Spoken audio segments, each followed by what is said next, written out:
I want you to picture something for me. You are looking at a pig, but not just any pig. Right.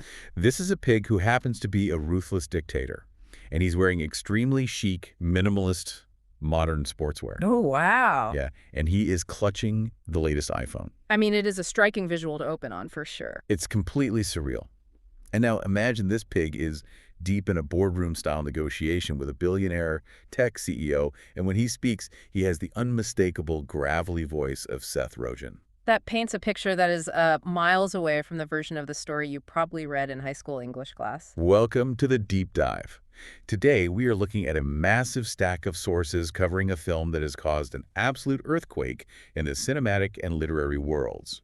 We are talking about the May 1st, 2026 theatrical release of Animal Farm, a cautionary tale. Which was directed by Andy Serkis, actually. Right. And our mission today is to figure out exactly what this movie is trying to accomplish. Because this CG animated film attempts to take George Orwell's classic 1945 Stalinist allegory, completely rip out the Soviet history, and rebrand it from the ground up into a modern satire about corporate corruption and, tech monopolies. Yeah. We're going to look at the immense divide this specific choice has created, because we really want to understand whether this structural update is a stroke of absolute genius that successfully translates an old warning for the modern era, or if it constitutes a total betrayal of the original source material. Okay. Let's unpack this, because before we can even dive into the plot and the pigs in sportswear, we really need to understand why this very specific version of the film exists in the first place. Yeah. I mean, the journey of getting this movie onto a screen was grueling. It spent nearly 15 years trapped in development hell. It really did. Andy Serkis actually began developing this project way back in 2012, and he originally intended to shoot it using the medium he practically pioneered, performance capture. Like Gollum. Exactly. He wanted to use the exact same technology that brought Gollum to life in The Lord of the Rings and Caesar in the Planet of the Apes franchise. Which, that feels like a natural fit for his creative background. Yeah. But the mechanics of motion capture on that scale are just brutal. Oh, incredibly expensive. Yeah, when you look at the economics of rendering photorealistic fur over complex, non-human skeletal frames for dozens of different animal species simultaneously. The budget just skyrockets. Right. Outside of a massive, guaranteed blockbuster property like, say, the Avatar films, it is nearly impossible to secure that kind of funding for a bleak political allegory. So the project was just forced to bounce around the industry. Netflix actually acquired the rights in 2018, held onto it during a major platform expansion phase, and then ultimately abandoned it. Wow. Yeah, even Matt Reeves, who collaborated extensively with Serkis as a producer on the Apes films, was attached to help guide the production before he eventually exited as well. It took a small army of independent animation houses just to get the visuals off the ground after the major studios dropped it. It ultimately pivoted entirely away from motion capture, becoming a pure CG animated film produced by Cinesite and Anaventure, working alongside Serkis's own Imaginarium productions. And it premiered at the Annecy and BFI London Film Festivals in 2025. Right, and U.S. distribution was finally picked up by Angel Studios, the distributor known for films like Sound of Freedom and Cabrini. The irony of that production history is really hard to ignore. It really is. You look at this 15-year multi-studio life cycle, and it operates exactly like an actual startup trying to survive a highly volatile tech market. That's a great point. They are pitching to venture capitalists. They are pivoting their core technology from mocap to CG to cut their burn rate. They're losing primary investors, and they are desperately trying to find a distributor to take them public. It is incredibly fitting context for a movie that is ultimately going to be about hostile corporate takeovers. And the filmmakers were heavily influenced by that modern corporate environment. Serkis and his screenwriter, Nicholas Stoller, were very explicit about their goals. Serkis pointed out that the iconic 1954 animated version of Animal Farm was, perfectly suited for its specific Cold War era. Right. But for this adaptation, he stated he wanted to speak in the common parlance and vernacular of now. The vernacular of now, meaning it wasn't just a visual upgrade. No, it was a deliberate philosophical translation. He wanted an audience sitting in a theater in 2026 to recognize the mechanics of their own daily lives reflected on the farm. And to speak to that modern reality, the film doesn't just change the animation style. It fundamentally alters the very catalyst that kicks off the animals' rebellion in the first place. Yeah, this is a huge change. In Orwell's book, Farmer Jones is a negligent, cruel alcoholic who physically mistreats his animals until they finally snap and run him off the property. But here, Serkis, who actually voices Farmer Jones, changes the character's role entirely. Yeah, Jones is no longer the primary antagonist. In this version, he actually loses the farm to a bank foreclosure. To a bank. Yes. The bank takes possession of the property, and the executives look at the animals, decide they hold absolutely no financial value as liquid assets, and just order the entire herd to be sent to slaughter to clear the land. So the animals aren't rebelling against a guy with a whip.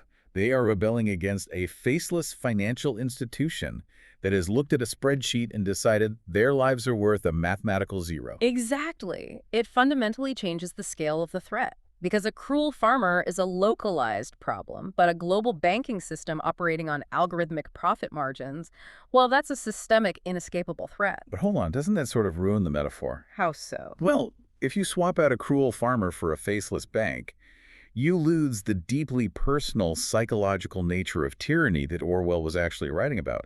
I mean, the spreadsheet doesn't carry the emotional weight of a tyrant. And that is a totally fair critique of the first act. And just to be clear for the listener, we are impartially reporting on these politically and economically charged themes.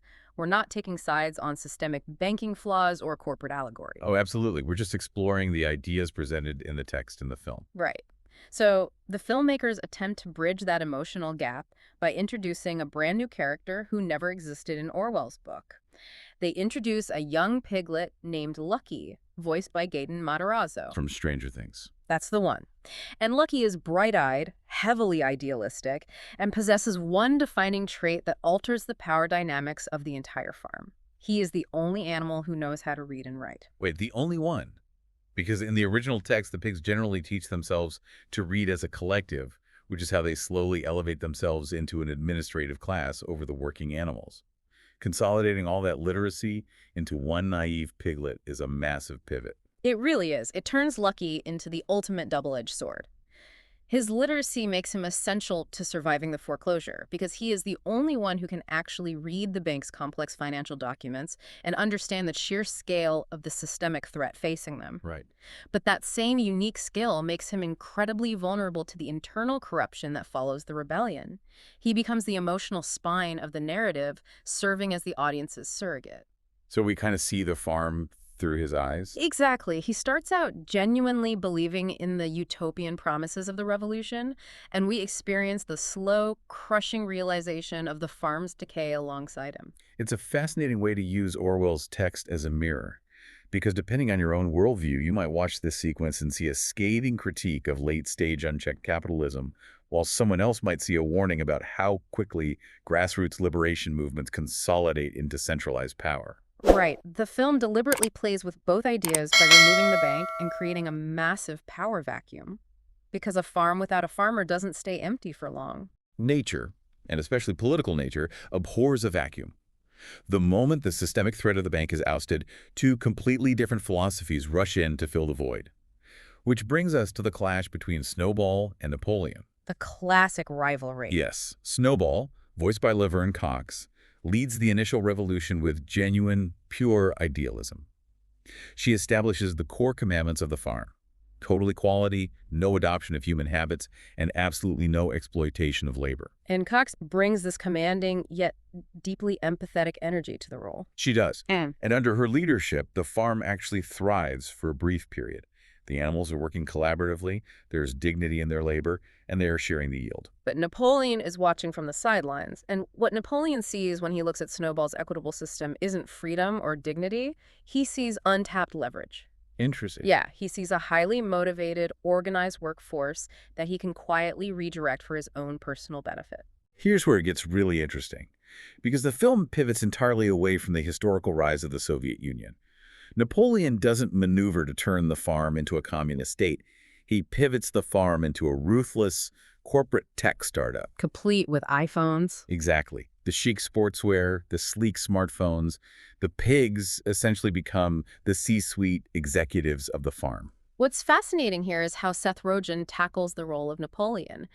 Audiences are incredibly conditioned to associate his voice with warmth, humor, and a sort of lovable stoner comedy energy. For sure, yeah. But Rogen strips all of that away. He delivers a methodical, deeply unsettling, and power-hungry performance. He embodies the modern cool boss archetype, the kind of CEO who wears sneakers to the boardroom and talks constantly about family and culture while systematically stripping away worker protections. It is brilliant casting when you think about the psychology of a corporate takeover.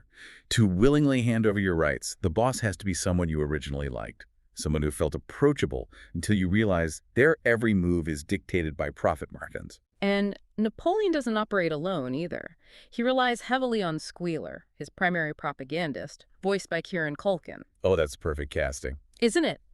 Culkin brings a highly manicured, sniveling energy to the role, very reminiscent of his work on Succession. Squealer is the ultimate public relations spin doctor. His entire job is to take every single one of Napoleon's betrayals of Snowball's original commandments and reframe them to the other animals as, necessary progress or optimizations. Which brings us to the most famous concept from Orwell's original work, the altering of the commandments. Squealer famously rewrites the core law from all animals are equal to all animals are equal, but some animals are more equal than others. In the context of a tech monopoly, Squealer creeping out in the middle of the night to rewrite the commandments on the side of the barn functions exactly like a modern tech platform, quietly updating its terms and conditions. Oh, absolutely. You wake up, you get a push notification that the user agreement has been updated to serve you better, and you suddenly realize you have signed away your privacy rights and ownership of your own data. The language is intentionally confusing, and if you don't agree, you can't participate in the society they've built. It takes one of the most devastating sentences in 20th century literature and brilliantly translates it into a corporate terms of service update. It highlights exactly how Napoleon operates. He isn't an ideologue bound by political philosophy. He is a modern venture capitalist wearing revolutionary clothing. The sources highlight a specific subplot involving a watermill that illustrates this perfectly. Right, the power generation project. Yeah. The animals have an opportunity to build a piece of infrastructure that would provide power to the entire farm, fundamentally improving everyone's quality of life. But Napoleon intentionally sabotages the deal. Because there's no profit in it for him. Exactly. Not because it's a bad idea, but because the structure of the deal doesn't grant him and his inner circle of pigs a private equity stake. He creates artificial scarcity just to maintain leverage over the working class of the farm. So the farm slowly devolves into a rigid corporate caste system. The pigs optimize every resource to insulate themselves, while the rest of the animals do the heavy physical labor. But Napoleon's greed eventually pushes him to cross a line that completely shatters Orwell's original narrative framework. And this is the moment where the film abandons its careful satirical buildup and shifts into full-blown Hollywood popcorn action territory. Yeah, the third act is a huge departure. They introduce Frida Pilkington, a human tech CEO voiced by Glenn Close. Napoleon actually strikes a partnership with Pilkington to build a massive industrial dam. The underlying corporate logic here is ruthless. They intend to entirely monopolize the farm's water supply. Right. By controlling the water, they can charge the other animals for access to the most essential resource required for survival. It is the ultimate tech monopoly tactic, taking a public utility and turning it into a private subscription model. And this monopolization of the water is the breaking point for Lucky. Our literate audience surrogate piglet realizes that reading the documents isn't enough anymore. He has to act. So what does he do? Well, Lucky manages to rally the remaining disillusioned animals, organizing a crew that includes Benjamin the donkey, voiced by Kathleen Turner, Boxer the horse, voiced by Woody Harrelson, and a new character named Puff, played by Iman Vellani. And you would expect a literary adaptation to resolve this through a philosophical awakening, or perhaps a mass labor strike where the animals withhold their work to cripple the pig's economy. But instead, they organize an Ocean's 11-style heist to infiltrate the facility and blow up the dam with explosives. Yeah, they pivot from ideological resistance to a highly coordinated, kinetic action sequence. It completely betrays the premise. You take a stark historical warning about absolute power and you turn it into a heist movie. And the climax is even wilder. The explosives go off, the dam breaks, and a massive flood sweeps across the farm. A literal flood. Yes. Amidst the rising water, Napoleon and Lucky engage in a literal physical fistfight, brawling on top of a floating piece of the granary. It is the definition of a Hollywood blockbuster climax. And Napoleon loses. He falls into the floodwaters and drowns. Lucky wins the physical fight, the animals reclaim the farm, and the screen fades to black on a clean, absolute happy ending. The oppressor is dead, and the good guys win. This raises an important question, and it is the exact structural catastrophe that critics have been pointing to since the film premiered. Because of the original book's ending, right? Exactly. Orwell's original ending is widely considered one of the most devastating and brilliant conclusions in all of literature. In the book, the pigs simply begin walking on two legs, wearing human clothes, and drinking with the human farmers. The other animals look from pig to man and from man to pig and realize it is impossible to tell which is which. There's no victory. None. The cycle of tyranny simply replaces itself. The oppressed use the exact same systems of control as their former oppressors, and the totalitarian wheel keeps turning. That cyclical inevitability is the entire point of the novel. By blowing up the dam and defeating the bad guy in a physical brawl, the film completely erases that warning. Which leads to the intense tonal whiplash that has caused such an earthquake in the film's reception. I mean, the audience backlash was swift and severe. The sources show a brutal 2.8 out of 10 rating on IMDb. Yeah, and while the audience scores tanked, the critical reviews are heavily fragmented, almost to the extremes of the spectrum. Traditional film critics largely despised it. The Associated Press gave it 0 stars, and The Telegraph gave it a single star. But then, on the exact opposite side, industry trades like Deadline Hollywood reviewed it and called it clever and chilling. Yeah. So what does this all mean? Well, if you synthesize these reviews, a very clear thesis emerges. Traditional literary and film critics hated the movie because it failed as an adaptation. It broke the fundamental rule of Orwell's tragedy. However, the tech and industry critics loved it because it succeeded brilliantly as a satire of Silicon Valley startup culture. Look at that 2.8 IMDb score, though. Are audiences really that angry about seeing a pig hold an iPhone? Or is it because audiences are intelligent, they recognize when they're being pandered to, and they felt cheated? That's a strong possibility. They bought a ticket for a harsh, necessary truth about corruption and were handed a sanitized, focus-grouped corporate pitch deck instead. If we connect this to the bigger picture, the real tragedy of this production is that the first 2 acts prove the corporate allegory was actually working. It really was. Replacing state-sponsored Stalinism with Silicon Valley venture capitalism is a legitimately brilliant pivot. The way modern tech companies routinely absorb movements that begin as grassroots liberation, like the early promise of a free and open internet, and then package them, monetize them, and turn them into restrictive products, that is a terrifying, accurate 2026 update to Orwell's warning. Yeah, Seth Rogen's tech bro profiteer works.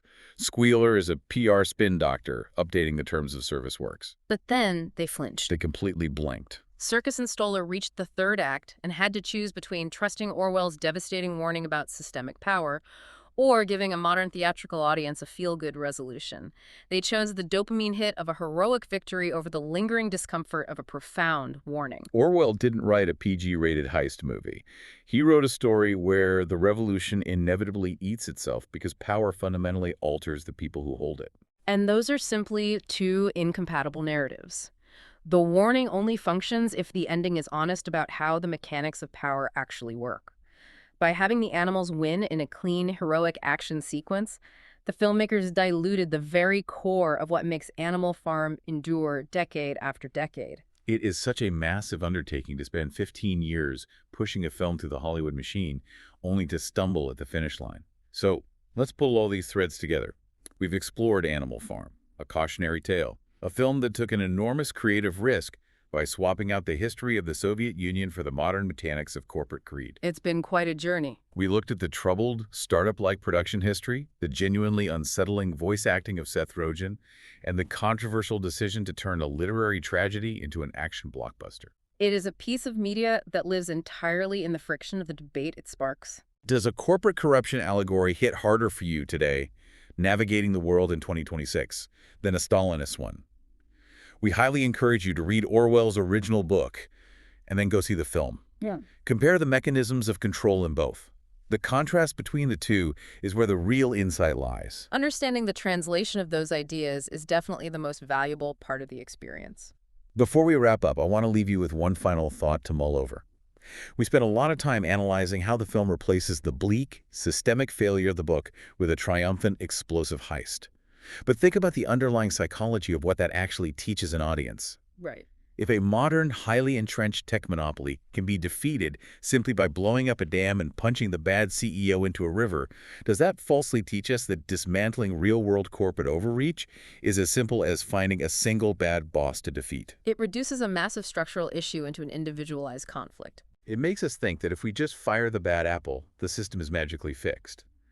When the hard, unglamorous truth, the exact truth Orwell was pointing at, is that the systemic foundation itself is what breeds the corruption. Exactly. Beating up one greedy pig doesn't stop the farm from operating like a farm. The rules of the game remain exactly the same. It's something to deeply consider the next time you get a push notification that your terms and conditions have been updated. A very necessary, if unsettling, reminder. Thanks for keeping your nose clean, unlike Napoleon.